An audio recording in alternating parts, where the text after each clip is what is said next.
Hi friends, പുതിയൊരു വീഡിയോയിലേക്ക് എല്ലാവർക്കും സ്വാഗതം. ഇന്ന് നമുക്കൊരു പേരറിയാത്ത മീൻ കറി വെച്ചാലോ? മീൻ എന്നെ തുറച്ച് നോക്കി ഇങ്ങനെ കിടക്കുവാണ്. പക്ഷേ ഞാൻ നിരപരാധിയാണ്. ഞാനെല്ലാം നിന്നെ കൊന്നത് എനിക്ക് തിന്നാൻ മാത്രമേ അറിയത്തുള്ളൂ, കൊല്ലാൻ അറിയത്തില്ല. എങ്ങനെയുണ്ട്?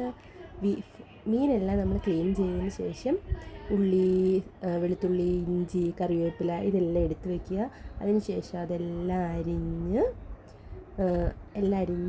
വയ്ക്കുക. പിന്നെ കുറച്ച് പുളി എടുത്ത് വെള്ളത്തിലിട്ട് വയ്ക്കാൻ മറക്കരുത്. ഞാൻ എപ്പോഴും മറന്നു പോകുന്നൊരു കാര്യമാണ്. കാരണം അത് വെള്ളത്തിലിട്ട് വെച്ചാലാണ് അതിൻ്റെ ആ ഒരു കറി ഇതുമൊക്കെ ഒരു ചുവ മാറി കിട്ടുള്ളൂ. അതിന് വേണ്ടിയാണ് വെള്ളത്തിലിട്ട് വയ്ക്കുന്നത്. അതിനുശേഷം ചട്ടി ചൂടാക്കി എണ്ണ ഒഴിച്ചിട്ട് കടുകും ഉലുവയും കൂടി ഇട്ട് പൊട്ടിക്കുക. പിന്നെ എന്താ ചെയ്യേണ്ടതെന്ന് അറിയാലോ, നമ്മൾ അരിഞ്ഞ് വെച്ച എല്ലാ സാധനവും ഇട്ട് നന്നായിട്ട് മൂപ്പിച്ചെടുക്കുക. ഉള്ളിയുണ്ട്, വെളുത്തുള്ളി, കറിവേപ്പില, പച്ചമുളക്, ഇഞ്ചി ഇതെല്ലാം നന്നായി വരട്ടിയെടുത്തതിന് ശേഷം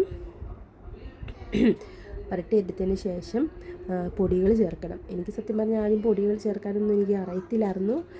കല്യാണം കഴിഞ്ഞപ്പോഴാണ് ഞാൻ മീൻ കറി വയ്ക്കാനൊക്കെ പഠിച്ചത്. നേരത്തെ കല്യാണത്തിന് മുമ്പ് കുക്ക് ചെയ്യാനേ ഒന്നിനും പോയിട്ടില്ല കേട്ടോ. പക്ഷെ ഇപ്പം എല്ലാ ഫുഡും കുക്ക് ചെയ്യും.